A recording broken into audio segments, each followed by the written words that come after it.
Hello all, myself Archana Rathi and I will be taking the botany part today, the first chapter of plant physiology, that is transport in plants. So let's start with it.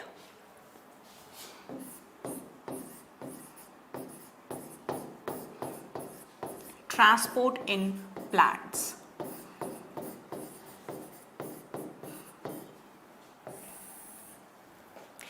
जिस तरह से animals में you are familiar कि एक जगह से दूसरी जगह चीज़ों को पहुंचाने के लिए you have circulatory system, you have blood. Likewise in plants also चीज़ों को एक जगह से दूसरी जगह ट्रांसफ़र करने के लिए, अब जब मैं यहाँ बोल रही हूँ चीज़ों को, तो वो चीज़ों में बहुत सारी चीज़ें आ जाती हैं, जैसे पानी हो गया, आपके ऑर्गेनिक सोल्यूट्स हो गए, इनऑर्गेनिक सोल्यूट्स हो गए. तो इन सारी चीज़ों को एक जगह से दूसरे जगह पहुँचाना है. So that phenomenon in case of plants is called as transport in plants. अब ये जो ट्रांसपोर्ट है ये दो तरीकों से हो सकता है मोटे तौर पर. एक होता है short distance transport and the other one is long distance transport. तो पहले शॉर्ट डिस्टेंस ट्रांसपोर्ट पर फोकस करते हैं. शॉर्ट डिस्टेंस ट्रांसपोर्ट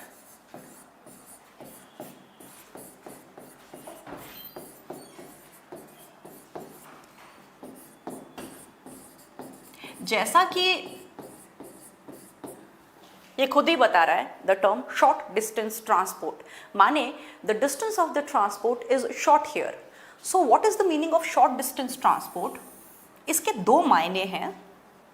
पहला, अगर हमें सेल के एक हिस्से से सेल ही के दूसरे हिस्से में चीजों को पहुंचाना है तो ये शॉर्ट डिस्टेंस ट्रांसपोर्ट हो गया. That means you can say that from one part of the cell, from one part of cell to other. एक ही सेल के एक हिस्से से दूसरे हिस्से में चीजें पहुंचानी है तो obviously this is short distance transport. या फिर अगर आपको दो ऐसे cells which are placed in vicinity, दो ऐसे सेल्स जो एक दूसरे से नज़दीकी पे रखे हैं, अगर उनमें आपको चीज़ें पहुंचानी है, ट्रांसफ़र करना है, जैसे suppose this is cell A and this is cell B, अगर मुझे सेल ए से सेल बी में चीज़ें पहुंचानी है या वाइसा वर्सा बी से ए में पहुंचानी है तो ये भी शॉर्ट डिस्टेंस ट्रांसपोर्ट हो गया. माने के short distance transport can be intracellular. Intra, the word intra means within the same cell. So the short distance transport can be intracellular or the short distance transport can be intercellular. The word inter means between two different cells. तो ये short distance transport हुआ. Intracellular और intercellular. अब कौन सी ऐसी force है which particular force is responsible for this short distance transport in plants? Transport के लिए ज़्यादा एनर्जी खर्च करना प्लांट अफोर्ड नहीं कर सकता, क्योंकि बहुत सारे ऐसे प्रोसेसेस प्लांट्स में चल रहे हैं जहाँ पे एनर्जी चाहिए होगी. जैसे one of them is flowering. Flowering is a very energy exhaustive process. फूल आने में बहुत एनर्जी प्लांट को देनी पड़ती है. तो माने हमें ट्रांसपोर्ट में प्लांट एनर्जी बचाने की कोशिश करता है. अब इस लिहाज से तो जो ये ट्रांसपोर्ट है it should be passive. Passive process वो सारे प्रोसेस होते हैं जिनको करने में एनर्जी का खर्चा नहीं होता. There is no energy expenditure. तो यहाँ पे इस केस में द इंट्रासेल्युलर ट्रांसपोर्ट ये तो प्योरली, मोस्टली, जनरली वर्ड हम इस्तेमाल करेंगे, generally mostly this is done by diffusion.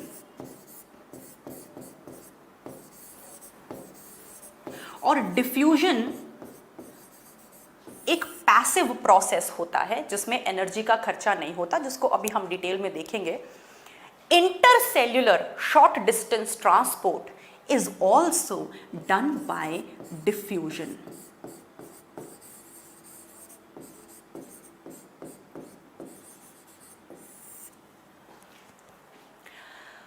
Short distance transport चल रहा है प्लांट में, वेदर दिस इज इंटरसेल्युलर और intracellular, this is done by diffusion. That means no expenditure of energy because diffusion is a passive process. लेकिन जब हम intracellular transport की बात करते हैं तो वहां पर कभी कभी ऐसा होता है that this intracellular transport is helped by one process which is found in cell, that is cytoplasmic streaming. You must be familiar of this word cyclosis or cytoplasmic streaming. That means there are certain cytoskeleton structures in the cell, जैसा कि cell chapter में हम पढ़ेंगे, जैसे आपके microfilaments हो गए जो कि एक यूकैरियोटिक सेल के अंदर होते हैं. तो एक यूकैरियोटिक सेल के अंदर जो ये साइटोस्केलेटन होता है, जैसे कि माइक्रोफिलामेंट्स जो साइटोप्लाज्म में पड़ा रहता है, this helps in the movement of cytoplasm. और जब साइटोप्लाज्म सेल के अंदर मूव करता है तो चीज़ें सेल के अंदर एक जगह से दूसरे जगह पहुंच जाती हैं. इस प्रोसेस को कहते हैं साइटोप्लाज्मिक स्ट्रीमिंग और साइक्लोसिस. ये सिर्फ यूकैरियोटिक सेल्स में ही देखने को मिलता है, नॉट इन प्रोकैरियोटिक सेल्स, क्योंकि प्रोकैरियोट्स में साइटोस्केलेटन नहीं होता in the cytoplasm of the cell. तो वैसे तो ये जो इंट्रासेल्युलर ट्रांसपोर्ट है mostly it is done by diffusion, but sometimes this can be aided or you can say helped. This can be aided by a process called as cytoplasmic streaming. Cytoplasmic streaming, or in other words it is also called as cyclosis.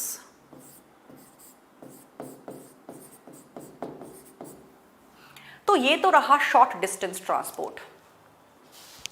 Intracellular within the same cell, passive by diffusion but can be helped by cytoplasmic streaming और cyclosis, but this cytoplasmic and cyclosis is active in nature. ये active होता है बाबू, इसमें energy का खर्चा होता है. और जो ये इंटरसेल्युलर ट्रांसपोर्ट है, this is also aided by diffusion. तो माने के शॉर्ट डिस्टेंस ट्रांसपोर्ट में दो हमारे पास केस आ गए, इंट्रासेल्युलर और intercellular transport, which is generally done by diffusion, but in case of intracellular transport it may be aided by cytoplasmic streaming. ये तो शॉर्ट डिस्टेंस ट्रांसपोर्ट हुआ. अब बात करेंगे लॉन्ग डिस्टेंस ट्रांसपोर्ट की. So let's talk about the long distance transport now.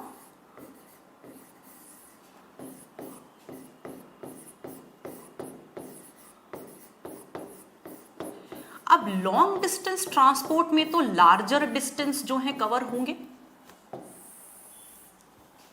तो plants के case में लॉन्ग डिस्टेंस ट्रांसपोर्ट को हम एक और शब्द से बताने की कोशिश करते हैं, and that word which is specifically used for the long distance transport, this word is called as translocation. Translocation.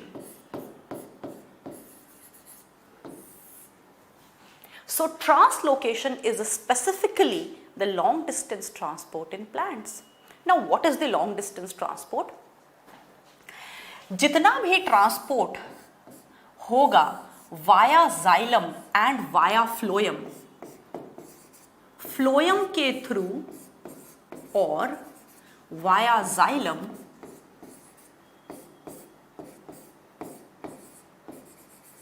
जितना ट्रांसपोर्ट होगा that would be the long distance transport. जैसे इसको आप ऐसे समझ लो कि खाना बना पत्ती में, लीफ के अंदर, और खाने को स्टोर होना है टू डिफरेंट, खाने को ट्रांसफर होना है to different parts of the plant. तो पत्ती में बैठा जो खाना है, जो शुगर है, वो जाके कहाँ उसको पहुँचना है, up till the last cell of the root.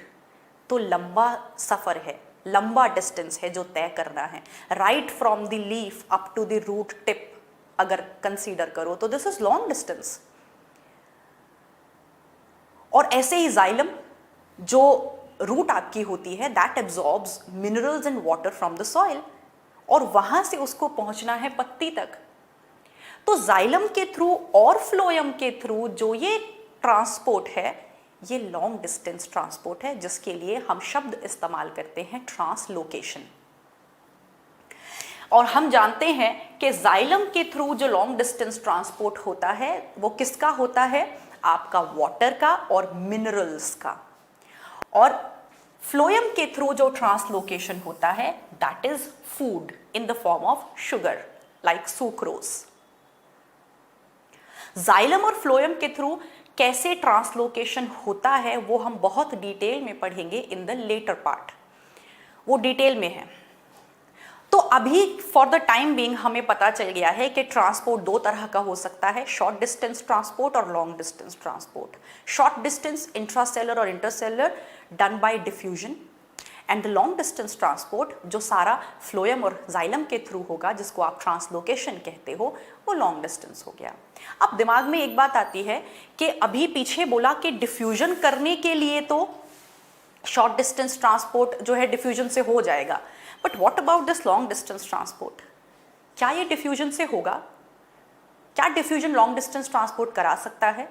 So the answer would be no, क्योंकि डिफ्यूजन पैसिव तो है, ये तो फायदा है कि डिफ्यूजन पैसिव है, उसमें एनर्जी का खर्चा नहीं होगा। लेकिन diffusion is just for short distance transport. Diffusion long distance transport को सपोर्ट नहीं करा सकता। अगर प्लांट डिफ्यूजन पर निर्भर रहने लग जाए फॉर लॉन्ग डिस्टेंस ट्रांसपोर्ट, तो पत्ती तो वेट ही करती रह जाएगी कि कब उसको पानी और मिनरल्स मिलेंगे। तो डिफ्यूजन एक बहुत ही स्लो प्रोसेस है, और डिफ्यूजन के ऊपर जो प्लांट है वो लॉन्ग डिस्टेंस ट्रांसपोर्ट के लिए सपोर्ट के ऊपर निर्भर नहीं कर सकता। यानी कि लॉन्ग डिस्टेंस ट्रांसपोर्ट के लिए there should be something else which should come in picture, and that is the mass flow. अब मास फ्लो क्या होता है ये हम पढ़ेंगे in the latter part of the chapter. Detail में हमें पढ़ना है व्हाट इज मास फ्लो, और ये भी एक पैसिव प्रोसेस होता है mostly. What else is there which will be dealing with it in the detail in translocation via phloem and xylem. तो अभी के लिए हम शॉर्ट डिस्टेंस ट्रांसपोर्ट को पहले पिक्चर में ले आते हैं, उसको थोड़ा डिटेल में देखते हैं। Short distance transport was mostly done by diffusion. So let's discuss diffusion first.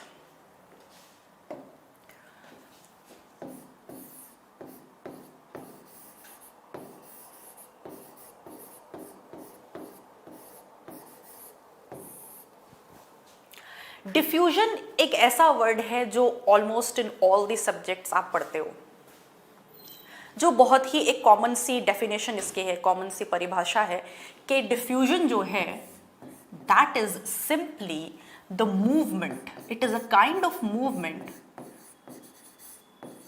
In which the particles move from their higher concentration to the lower concentration.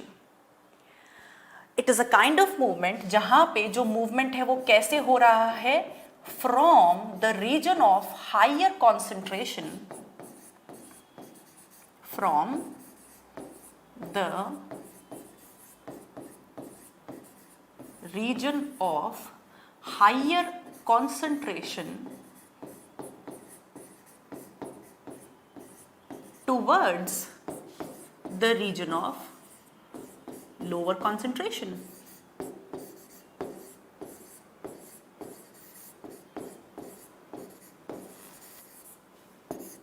माने समझ जाओ कि चीजें खुद ब खुद होंगी, आपको कोई एनर्जी नहीं देनी पड़ेगी कराने के लिए।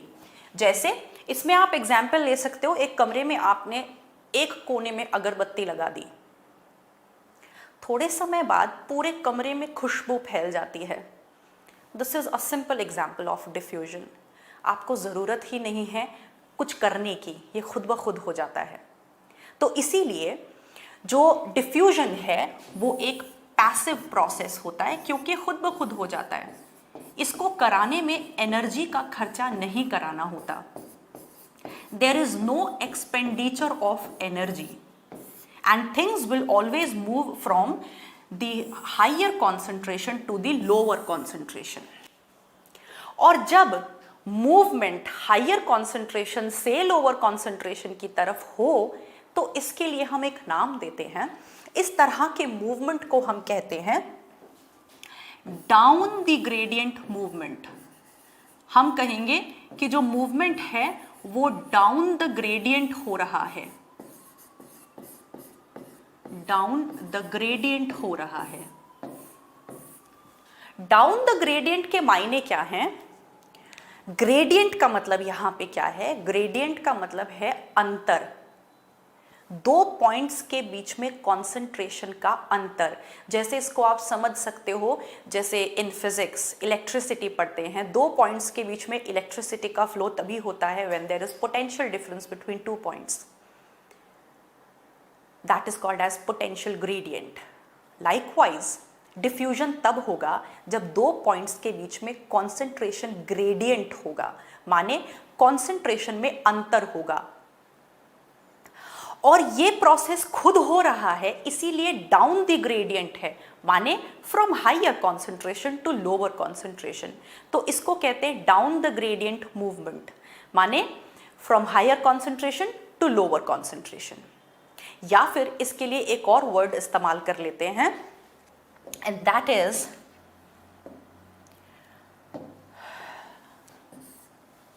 downhill movement।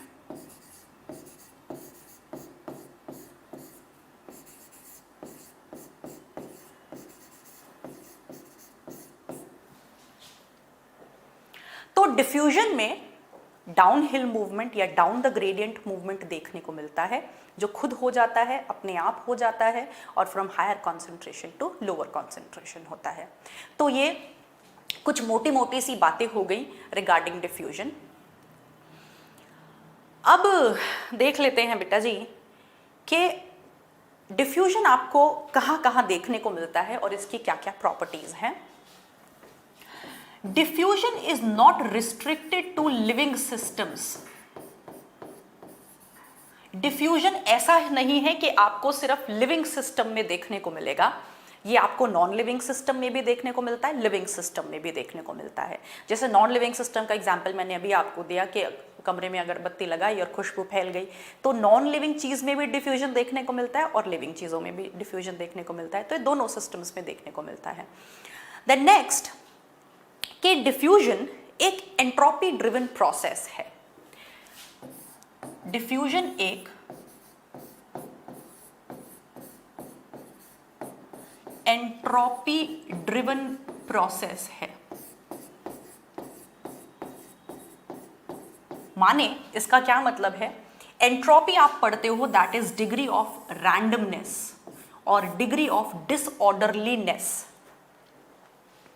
जिस सिस्टम में जितना ज्यादा डिग्री ऑफ रैंडमनेस होगी, डिसऑर्डरनेस होगी, उतना ज्यादा रेट ऑफ डिफ्यूजन होगा।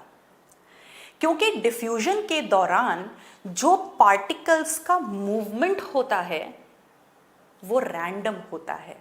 जैसे किसी ने किसी हॉल में जाके बोल दिया हो कि भैया बम फटने वाला है और सारे भागे एकदम अनऑर्गेनाइज्ड वे में, तो वो डिफ्यूजन है। लाइन में खड़े होके एक के पीछे एक जो है मूवमेंट होगा, ऐसा डिफ्यूजन में नहीं होता। डिफ्यूजन का जो मूवमेंट है दैट इज रैंडम। सारे जो पार्टिकल्स हैं वो एक अनऑर्गेनाइज्ड वे में बस भागे चले जाते हैं रैंडमली, इसीलिए कहा कि एक एंट्रोपी ड्रिवन प्रोसेस है, रैंडम मूवमेंट होता है। और मूवमेंट के दौरान जब सारे पार्टिकल्स रैंडमली मूव कर रहे हैं from the region of higher concentration to the region of lower concentration, तो उस दौरान एक पार्टिकल का मूवमेंट दूसरे पार्टिकल्स के मूवमेंट से पूरी तरह इंडिपेंडेंट होता है। वो दोनों एक दूसरे को अफेक्ट नहीं करते। देन जो डिफ्यूजन है that is dependent on various factors. बहुत सारी बातें ऐसी हैं जो डिफ्यूजन के रेट को घटा या बढ़ा सकती हैं। जैसे इन केस ऑफ लिविंग सिस्टम, अगर मैं एक लिविंग सिस्टम की बात करूं, क्योंकि हमें तो यहां बॉटनी के कंटेक्स्ट में चीजों को डिस्कस करना है, तो अगर मैं एक लिविंग सिस्टम की बात करूं तो लिविंग सिस्टम में ऐसी कौन कौन सी बातें हैं जो रेट ऑफ डिफ्यूजन को अफेक्ट कर सकती हैं? What are those factors which affect the rate of diffusion? कौन कौन से वो फैक्टर हो सकते हैं? First is, obviously if I am talking about the living system, the first and the very important factor is permeability of the membrane.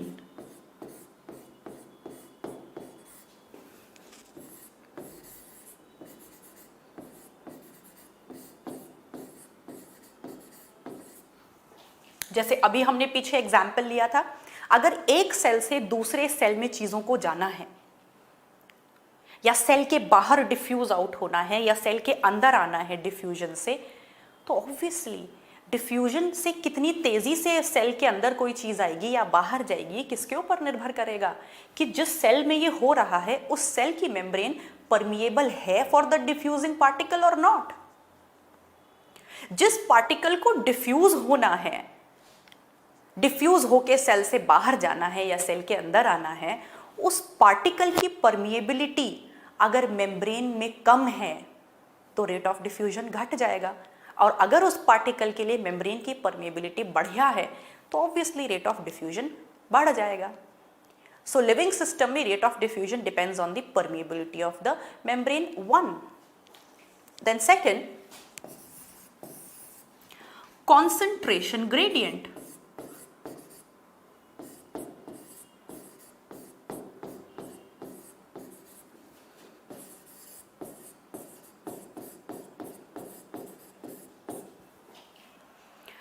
Concentration gradient माने दो points के बीच में कॉन्सेंट्रेशन में अंतर, और जितना ये स्टीप होगा, स्टीप, अब स्टीप कहने का मतलब क्या है, the more the steeper the concentration gradient is, the more would be the rate of diffusion. माने दो पॉइंट के बीच में जितना ज्यादा कॉन्सेंट्रेशन में अंतर होगा उतना तेजी से डिफ्यूजन होगा। जैसे फॉर एग्जाम्पल, ये दो पॉइंट्स हैं, this is point A and this is point B. यहां पर जो कॉन्सेंट्रेशन है पॉइंट ए पर वो सपोज 15 मोलर है, और बी पर जो कॉन्सेंट्रेशन है वो 5 मोलर है, राइट? तो यहां पे दो पॉइंट्स के बीच में कॉन्सेंट्रेशन ग्रेडियंट कितना हो गया बाबूजी? 10 मोलर। फिर दूसरे केस में मैं कह रही हूं कि यहां पर जहां पे जो है वो 15 मोलर ही मानो, और यहां पे जो है वो 1 मोलर कॉन्सेंट्रेशन है, तो यहां पे कॉन्सेंट्रेशन ग्रेडियंट कितना हो गया बाबूजी? 15 में से 1 निकाले तो 14 मोलर। तो कॉन्सेंट्रेशन ग्रेडियंट कहां ज्यादा है, पहले केस में या दूसरे केस में? Obviously concentration gradient is more in the second case. यहां 15 मोलर और यहां 1 मोलर, तो कॉन्सेंट्रेशन ग्रेडियंट ज्यादा है, यहां तेजी से डिफ्यूजन होगा, तेजी से। तो जितना ज्यादा कॉन्सेंट्रेशन में दो पॉइंट्स के बीच में अंतर, उतना तेजी से डिफ्यूजन होगा। फिर तीसरी चीज, temperature.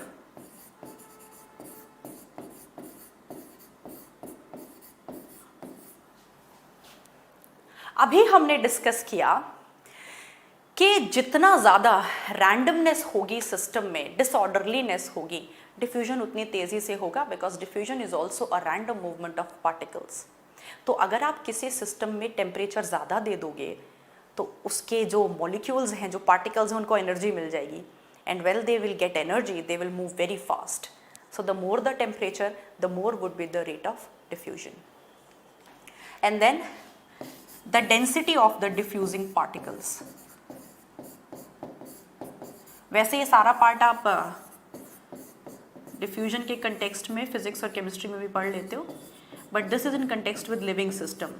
So density of diffusing particles, obvious सी बात है, जिन पार्टिकल्स को डिफ्यूज होना है, जिन पार्टिकल्स को डिफ्यूज होना है, अगर वो भारी हैं, उनका मॉलिक्यूलर वेट ज़्यादा है, उनकी डेंसिटी ज़्यादा है, तो धीरे हो जाएगा डिफ्यूजन, और अगर वो हल्के हैं तो तेज़ी से होगा डिफ्यूजन।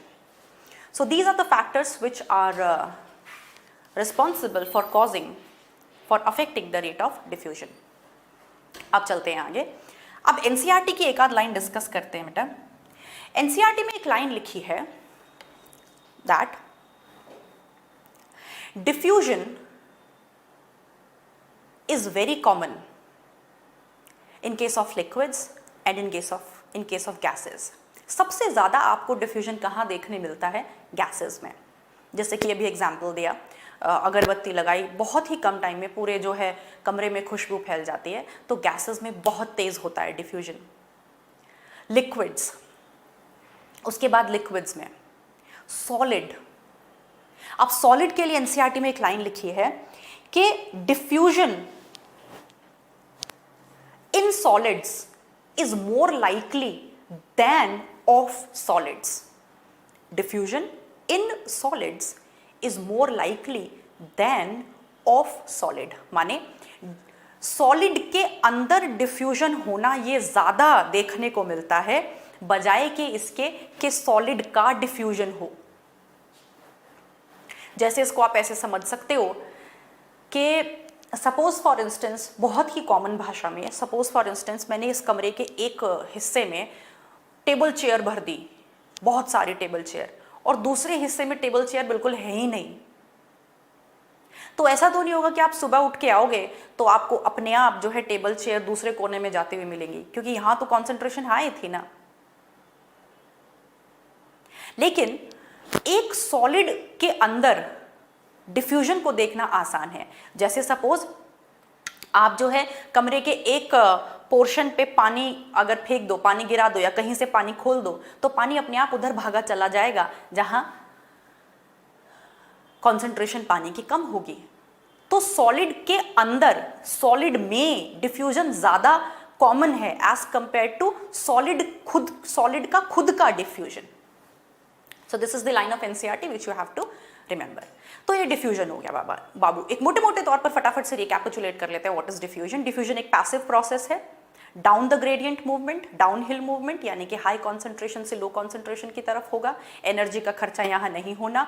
ये एक रैंडम प्रोसेस है, ये एक एंट्रोपी ड्रिवन प्रोसेस है, और ये लिविंग सिस्टम में भी देखने को मिलता है, नॉन लिविंग सिस्टम में भी देखने को मिलता है. लिविंग के केस में permeability of membrane and temperature and in concentration gradient, ये सारी चीज़ें उसके रेट को डिसाइड करती हैं, अफेक्ट करती हैं. And diffusion in solids, in gases is more common as compare to solid. Solid का डिफ्यूजन कॉमन नहीं है, सॉलिड में डिफ्यूजन कॉमन है. So this is diffusion.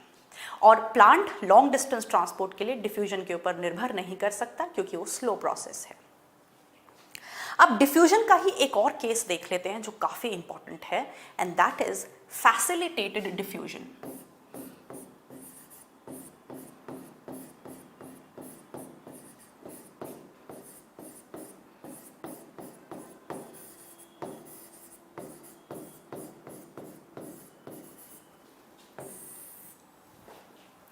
Facilitated diffusion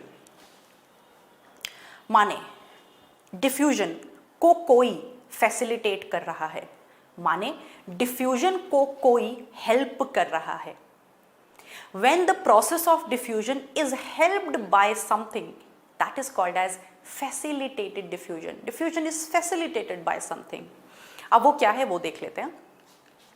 facilitated diffusion भी एग्जैक्टली डिफ्यूजन की तरह एक पैसिव प्रोसेस है, माने इसमें भी एनर्जी का खर्चा नहीं होगा और इसमें भी चीजें डाउन हिल मूवमेंट दिखाएंगी, डाउन द ग्रेडियंट मूवमेंट दिखाएंगी, यानी कि हाई से लो कॉन्सेंट्रेशन की तरफ. But what is different between facilitated diffusion and diffusion वो देखते हैं.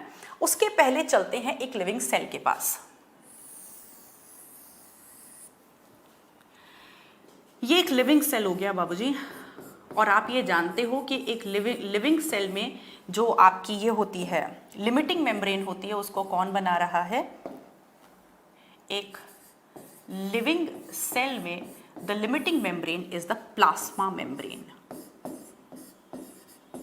और the cell membrane.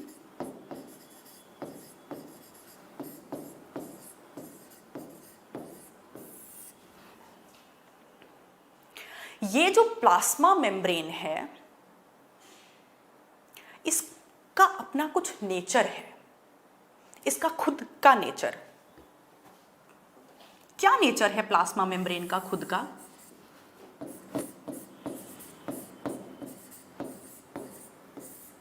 The nature of plasma membrane, plasma membrane का नेचर होता है हाइड्रोफोबिक, हाइड्रोफोबिक, या फिर non polar. The nature of plasma membrane is hydrophobic या नॉन पोलर, या आप दूसरे शब्दों में इसी को कह सकते हो लायोफिलिक।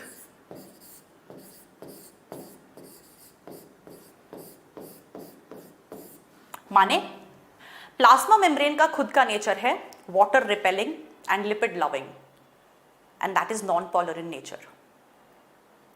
तो प्लाज्मा मेम्ब्रेन के थ्रू कोई कंपाउंड डिफ्यूजन के थ्रू अंदर जाना चाहता है, this particular molecule wants to enter into the cell via diffusion।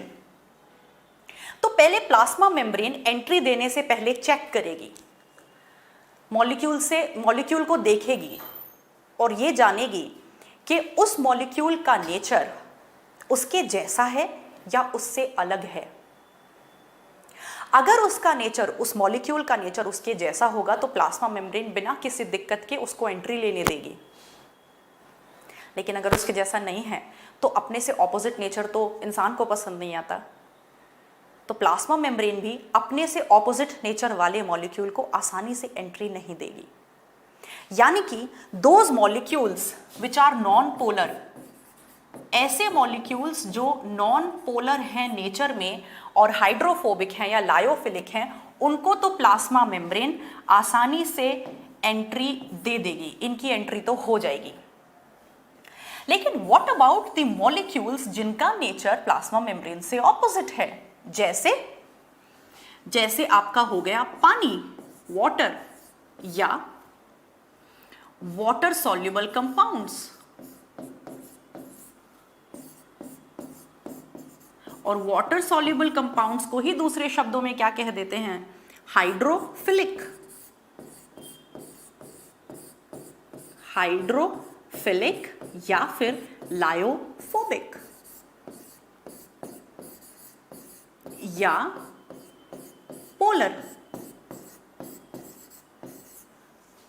तो ऐसे सारे कंपाउंड्स जो नेचर में हाइड्रोफिलिक हैं या लायोफोबिक हैं या पोलर हैं, उनको तो प्लाज्मा मेम्ब्रेन अंदर एंट्री नहीं देगी आसानी से, क्योंकि उनका नेचर तो उसके ऑपोजिट है। तो the entry here is denied। तो अगर सेल को ऐसे मॉलिक्यूल्स की जरूरत है फॉर ग्रोथ एंड डेवलपमेंट, तो क्या ऐसे मॉलिक्यूल्स कभी सेल के अंदर एंट्री ले ही नहीं पाएंगे? ऑब्वियसली ले पाएंगे, और उसी के लिए आता है फैसिलिटेटेड डिफ्यूजन। ऐसे सारे मॉलिक्यूल्स जिनका नेचर प्लाज्मा मेम्ब्रेन जैसा ही है, वो तो आसानी से by diffusion, simple diffusion, they will enter into the cell, but जिनका नेचर प्लाज्मा मेम्ब्रेन से ऑपोजिट है, उन्हें तो मदद की जरूरत है, दे नीड हेल्प। होगा डिफ्यूजन ही, हाई कॉन्सेंट्रेशन से लो कॉन्सेंट्रेशन, पैसिव होगा डिफ्यूजन ही, but here diffusion needs help, और वो हेल्प करने के लिए आते हैं कुछ प्रोटीन्स, प्लाज्मा मेम्ब्रेन में बैठे कुछ प्रोटीन्स। तो यहाँ प्लाज्मा मेम्ब्रेन में कुछ सर्टेन प्रोटीन्स बैठे होते हैं। देयर आर सर्टेन प्रोटीन्स जो प्लाज्मा मेम्ब्रेन के अंदर होते हैं। मैं यहाँ पे इसलिए इसको ऐसे दिखा रही हूँ ताकि ये हाईलाइट हो जाए। They are present inside the plasma membrane, और इसको हम डिटेल में देखेंगे सेल चैप्टर में कि वो कौन से प्रोटीन होते हैं जो ट्रांसपोर्ट में हेल्प करते हैं। तो प्लाज्मा मेम्ब्रेन के पास ये स्पेशल प्रोटीन्स हैं,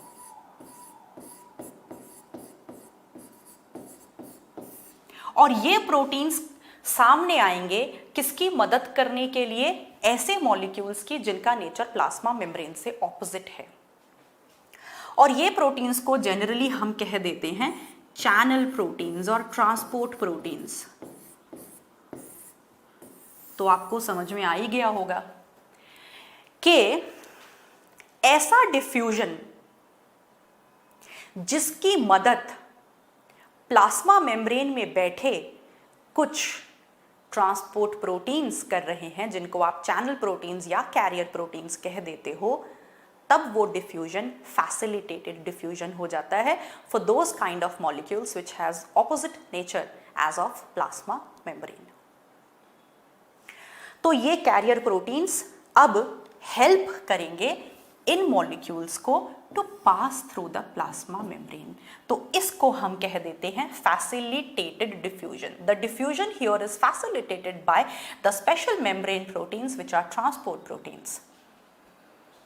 और ऐसा करने के लिए ये बेचारे, ये वाले जो प्रोटीन्स हैं, ये परोपकारी हैं, ऐसा करने के लिए समाज सेवी हैं, ऐसा करने के लिए ये मॉलिक्यूल से कुछ चार्ज नहीं कर रहे, ये उनके लिए फ्री में कर दे रहे हैं, माने फ्री में ही इनकी हेल्प कर रहे हैं इन मॉलिक्यूल्स की to enter inside the cell. लेकिन इनकी एक कंडीशन है कि हम ये ट्रांसपोर्ट तभी कर सकते हैं जब बाहर इन मॉलिक्यूल्स की कॉन्सेंट्रेशन अंदर ज़्यादा हो और अंदर सेल के कम हो। यानी कि इनकी एक शर्त है कि हम ये काम मुफ्त में कर देंगे, फ्री में कर देंगे, कोई चार्ज नहीं लेंगे, लेकिन हमारी एक कंडीशन है कि हम ये काम डाउन द ग्रेडियंट ही कर पा सकते हैं, हम ये काम डाउन हिल तरीके से ही कर पाते हैं, यानी कि हाई से लो। हमारे पास ये कैपेसिटी नहीं है कि हम लो से हाई की तरफ चीज़ों को मूव करा सकें। तो इसीलिए फैसिलिटेटेड डिफ्यूजन भी डिफ्यूजन की तरह एक पैसिव प्रोसेस है जो down hill movement, down the gradient movement दिखाता है, यानी कि फ्रॉम हाई टू लो। तो ऐसा अक्सर एक नोशन है कि जाने क्यों ऐसा लगता है कि अगर प्रोटीन्स इन्वॉल्व हैं डिफ्यूजन में तो वो एक्टिव हो जाएगा। नहीं, भले ही यहाँ पे मेम्ब्रेन प्रोटीन्स इन्वॉल्व हो पर प्रोसेस पैसिव है। अब बात आती है कि ये जो प्रोटीन्स की हम बात कर रहे हैं, ये प्रोटीन्स जो फैसिलिटेटेड डिफ्यूजन में मदद कर रहे हैं, इनकी क्या कैरेक्टरिस्टिक्स हैं।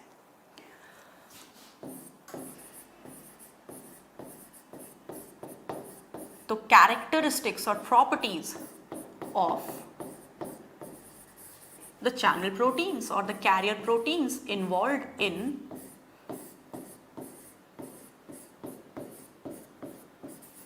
Facilitated diffusion. तो देख लेते हैं बाबू क्या क्या है। The first property is that these channel proteins they are very specific in their functioning. They are very specific, माने ऐसा नहीं होगा कि कोई भी सेल के बाहर खड़ा होगा और बोलेगा भैया हमें सेल में के अंदर एंट्री दे दो तो ये प्रोटीन्स एंट्री दे देंगे। नहीं, बहुत स्पेसिफिक हैं ये। कौन से मॉलिक्यूल की सेल को डिमांड है और कौन अंदर जाना चाहिए, इसको बहुत ध्यान से देख परख के ये प्रोटीन्स किसी भी पार्टिकल को सेल के अंदर एंट्री देते हैं। तो they are very specific. Then second, they tend to saturate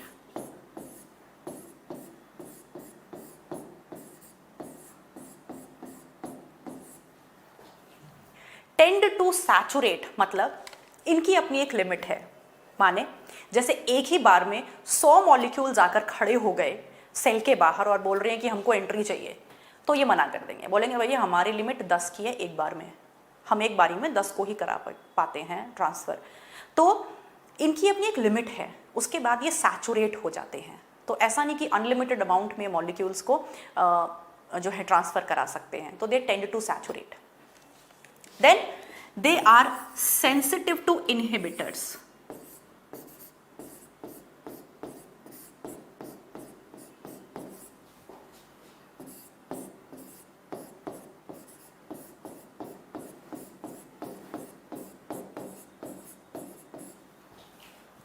sensitive to inhibitors कहने का क्या मतलब है कि अगर प्लांट में कोई भी ऐसा कंपाउंड प्रेजेंट होगा जो इनकी एक्टिविटी को इनहिबिट कर सकता है, इनको काम करने से रोक सकता है, तो उसकी थोड़ी सी भी प्रेजेंस को ये भांप लेते हैं और they stop working. So they are very sensitive towards the inhibitors. And then they may be under hormonal regulation. Plant में certain hormones बनते हैं, ये हम जानते हैं. तो ये जो channel proteins हैं, they work under the hormonal regulation. So these are some characteristics of the proteins which are helpful in facilitated diffusion. अब आगे चलते हैं. एक और स्पेशल टाइप के चैनल प्रोटीन्स को हम डिस्कस यहां पर कर सकते हैं, which are involved in facilitated diffusion, and they are called as porins.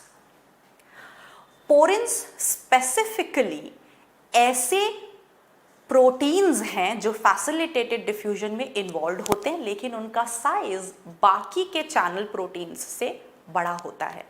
So you can say they are large sized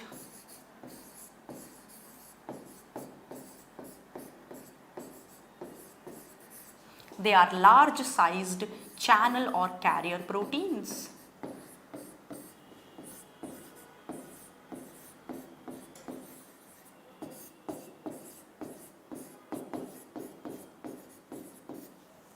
पोरेंस are large sized channel और कैरियर प्रोटीन्स. अब ऐसा नहीं है कि मैं इनको लार्ज साइज्ड कह रही हूं तो ये किसी भी बड़े मॉलिक्यूल को अपने थ्रू ट्रांसफर करा देंगे, नहीं. हाँ, they can even transfer the proteins through them, लेकिन ये उसका मतलब ये नहीं कि एक भारी भरकम प्रोटीन बाहर खड़ा होगा सेल के और बोलेगा कि हमें ट्रांसफर कर दो तो कर देगा. नहीं, ये प्रोटीन तक को ट्रांसफर करा सकते हैं, लेकिन that protein should be of low molecular wait. माने इनकी सोचो, छोटे छोटे पार्टिकल्स पहले प्लाज्मा मेम्ब्रेन के थ्रू मूव कर रहे थे, लेकिन पोरिन्स प्रोटीन तक को मूव करा सकता है. लेकिन इसका मतलब ये नहीं कि भारी भरकम प्रोटीन, नहीं, protein of low molecular weight. It can even transfer protein but of low molecular weight. तो ये इतने बड़े हैं साइज में as compare to the other proteins for facilitated diffusion.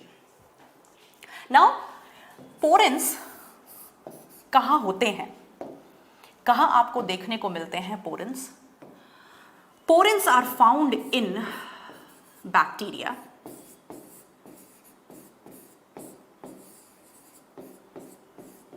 Bacteria में पोरिन्स देखने को मिलते हैं. Then they are found in outer membrane of mitochondria. As you know that mitochondria is a double membranous cell organelle. एक inner membrane होती है और एक outer membrane. तो उसकी outer membrane में ये porins देखने को मिलते हैं. So in the outer membrane of mitochondria,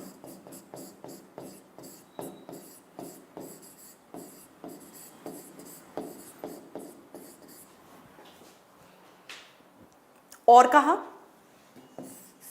they are found in the outer membrane of, they are also found in the outer membrane of plastids.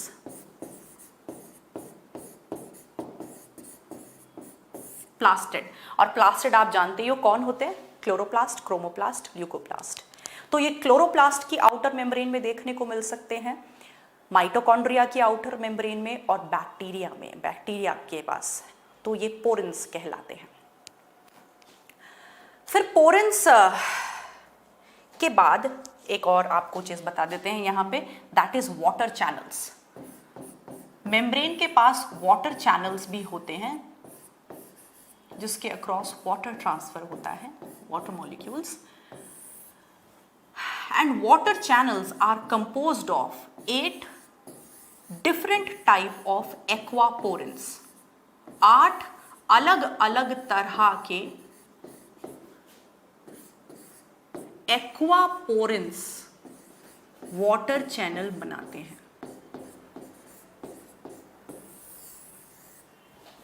8 different types of aquaporins are responsible for the formation of water channels in the membrane. So this is facilitated diffusion.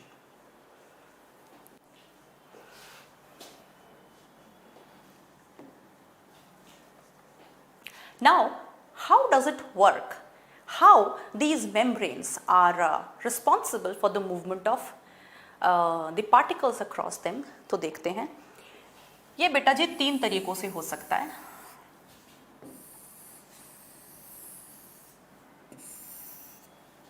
This is the plasma membrane.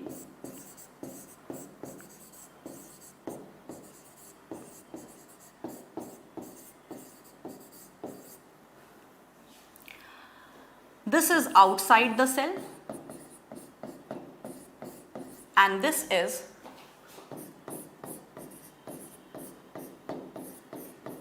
inside the cell। और इस plasma membrane में बैठे हैं ये carrier proteins और channel proteins. तो ये कौन से तरीकों से काम कर सकते हैं देखते हैं।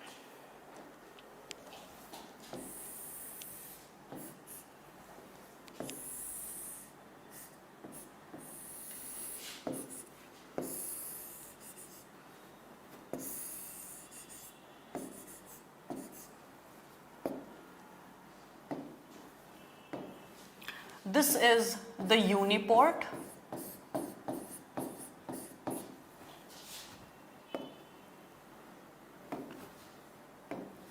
this is the antiport,